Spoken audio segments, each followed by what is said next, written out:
My name is Kamen Kozarev, and I'm a researcher at the Harvard-Smithsonian Center for Astrophysics. And more specifically, I study heliospheric processes, solar physics, and how plasma interacts in the interplanetary medium. So today I'd like to talk to you about a topic that is very close to what I do, which is energetic particles in the heliosphere. You can see on the first slide the overview of the talk.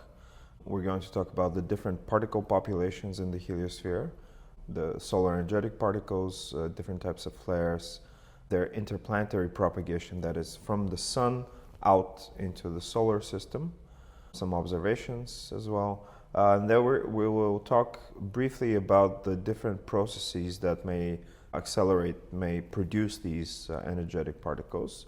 They can be produced at shocks or in solar flares. And then finally, we will talk about galactic cosmic rays, which are energetic particles that are not produced by the sun or near the sun or in the solar system. So what are energetic particles, first of all? These are particles that exceed by a significant amount the energy of the thermal population, that is the overall population of plasma. And they can range between a few kilo electron volts up to giga electron volts. So that's a difference of 1,000,000 in energy. Sometimes galactic cosmic rays, which are these very, very energetic particles that come from outside of the galaxy, can reach up to 1 times 10 to the 20th electron volts. So that's much, much more energetic than the energetic particles that we normally have here in the solar system. When we talk about energetic particles, we of course talk about ionized particles, and there are several types of energetic particles. There can be electrons, protons, or alpha particles. The alpha particles are the nuclei of helium atoms, and there will also be small contributions from heavier elements up to iron. The different types of particle populations. This graph here shows a look at the solar system, or the inner part of the solar system, from above. In the center, on the left side, you can see a circle that represents the sun, with magnetic field lines streaming out of it that are drawn as these spiral lines. And then you have a flare on the left side of the solar surface, and a shock wave that is initiated at the onset of the flare, or from a solar eruption. And then on the right side, you have the Earth, its orbit at 1 astronomical unit. And then you have the bow shock, the interface between the Earth's plasma, Earth's environment, and the solar wind, which streams out from the sun. To the right of that, you have schematics of the so-called co-rotating interaction regions, or CIRs, which are these different streams and these regions that form when streams from the solar wind with different speeds interact with each other. So based on these different environments that we have in the inner solar system, there can be different types of particle populations that are created there or start their lives there. And they can vary by temporal occurrence, different types of energy spectra, their composition. In other words, these distributions of particles may have different types of particles, such as electrons, protons, ions, and their charge states, how many charges they have. So I talked about the different types of particle populations. We'll go along with the figure here. So if we start with type A, these are the galactic cosmic rays. And as I said, they come from outside of the solar system. Galactic cosmic rays are usually produced in shock waves that develop in supernova explosions. So these are, as you may know, very, very energetic events. and they occur when a star nears the end of its life, when it explodes and it sheds a significant amount of material. In that process, it generates these shock waves that move very fast. They have a lot of energy, and they can accelerate ionized particles, particles with a charge, to very high energies because they have magnetic fields embedded in them. B is anomalous cosmic rays. And those are energetic particles that are created far out in the solar system, beyond 50 astronomical units. These particles are created in some very interesting processes on the fringe of the solar system, when the solar wind and neutral atoms that have very high energies interact, exchanging charges and creating these so-called anomalous cosmic rays, but we won't talk about them too much. The third source of these particles may be in solar flares. What happens on the sun is during its active cycle, as we'll see in a second, magnetic fields rise up to the surface of the sun and they interact with each other and with the surrounding plasma, and in that process they store a lot of energy. Like an elastic band that is stretched in the same way they store magnetic energy. So at a certain moment in a process, from a process that's called magnetic reconnection, these magnetic fields basically get torn, they snap, and they release a lot of their energy that they've stored into the surrounding plasma, and whatever particles are near may get accelerated to very high energies. Related to that is in these solar eruptions and solar explosions, together with the flares, there may be an eruption of material, of hot plasma out from the sun. Those can be fast enough to initiate shock waves. So those shock waves are also magnetized, and they can interact with the charged particles to accelerate them, to bring them up to very high energies, creating energetic particles. E is the fifth possible source of energetic particles, and those are the co-rotating interaction regions. The principle there is basically the same as that of the shock waves. There are also these sharp interfaces form between the different types of solar wind streams, and you can have shocks that can also accelerate particles. Finally, another important source is planetary magnetospheres and their bow shocks. As I said, the Earth has an interface between its own environment outside of the Earth's atmosphere, but very close to the planet itself, and the solar wind. The solar wind is streaming out at 400 kilometers per second, and it interacts with the quasi-static plasma environment of the Earth. And in that process, it creates an interface called the bow shock.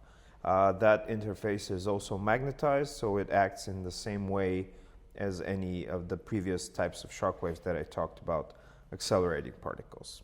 This is a table that shows you, again, in a little more ordered way, the different types of energetic particles by the source of their creation. And you can see what the spatial scales are of the different types and the different energy ranges. So you can see that mostly these particles are accelerated somewhere between 10 and 100 or up to several hundred mega electron volts, except for the galactic cosmic rays, which can be accelerated up to a tera electron volt, which is of course a very high energy. And on the right side you can see the different types of acceleration mechanisms. For most of those particles, the dominant mechanism is diffusive shock acceleration, while for some of them, such as the flare particles, this can be reconnection or stochastic acceleration.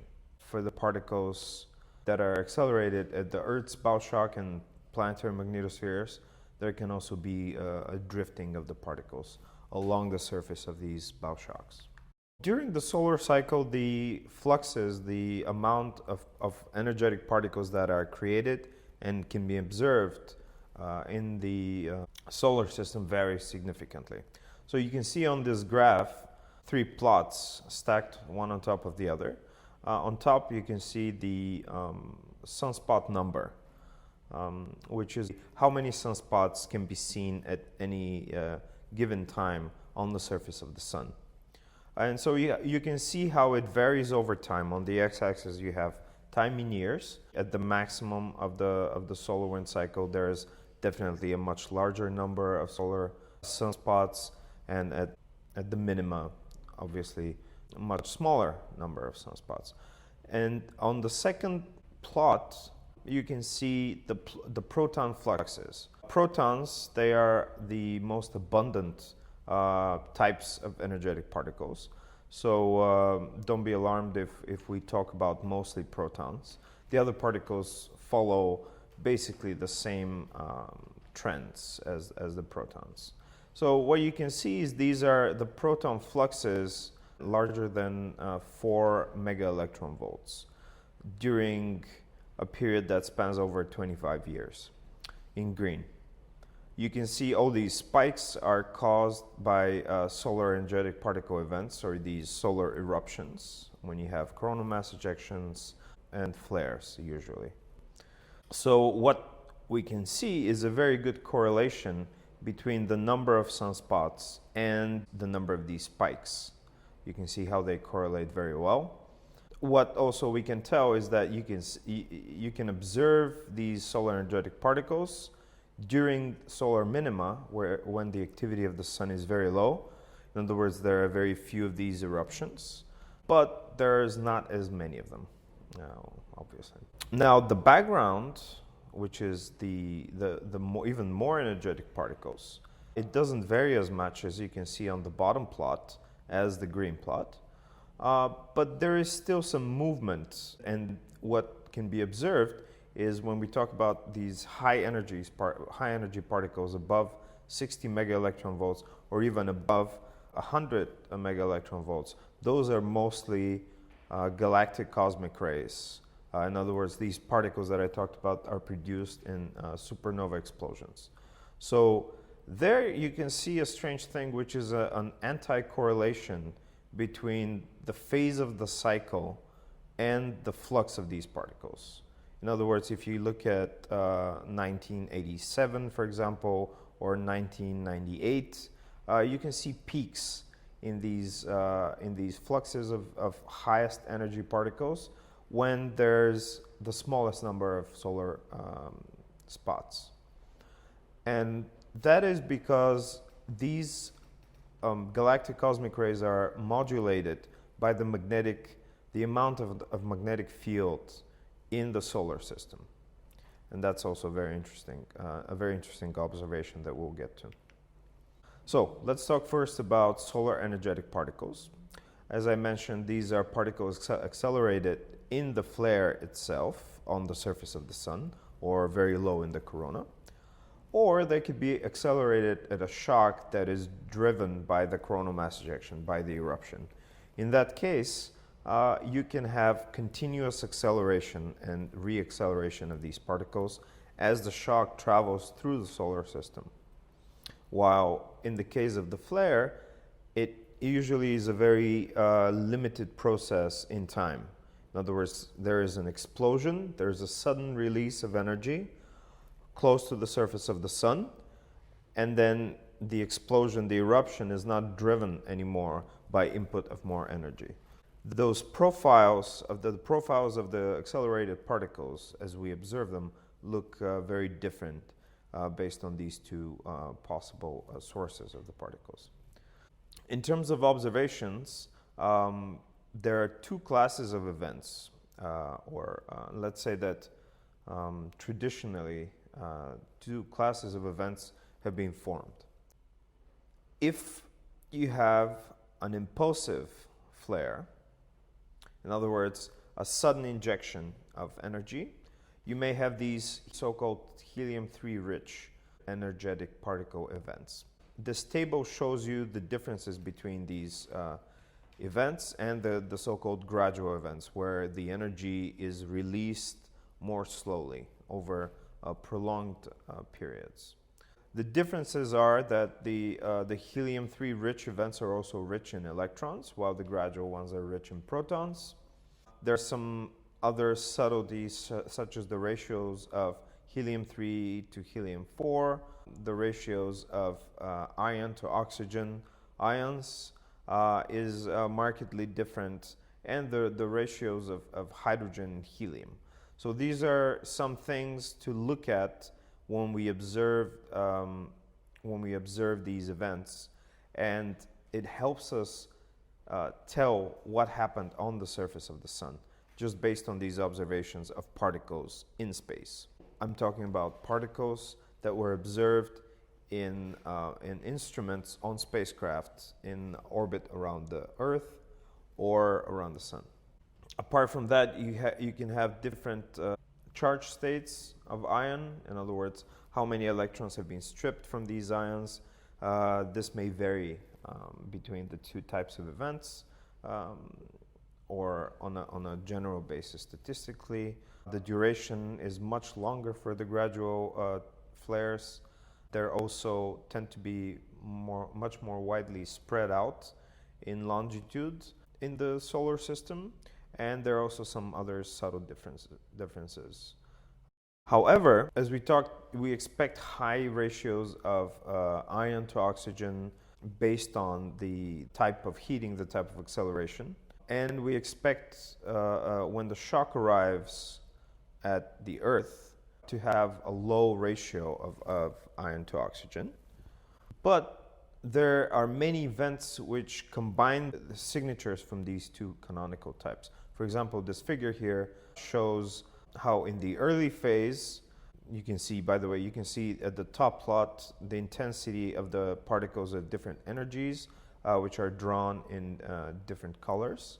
You can see an almost sudden increase in the fluxes, in the intensities at the beginning of the event, and then kind of a leveling off and a falling back down of these fluxes.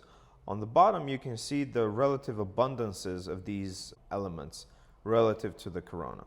What we have here is we have a case where you first observe the particles that have been accelerated at the flare impulsively, but then also this eruption produced coronal mass ejections, or a coronal mass ejection, which has driven a shock wave. And this shock wave continues to accelerate particles. When it passes by the Earth, you can see a different type of behavior. You can see that the composition of the particles changes, and it's more representative of the acceleration at a shock. And what you can also see is that this transition is continuous. It's not a sharp change at the time of the arrival of the shock, which is that vertical black line. Also, it's very important to look at the composition of the particles, since, as you can see on the top plot, there is not any indication that a shock wave has passed by the spacecraft.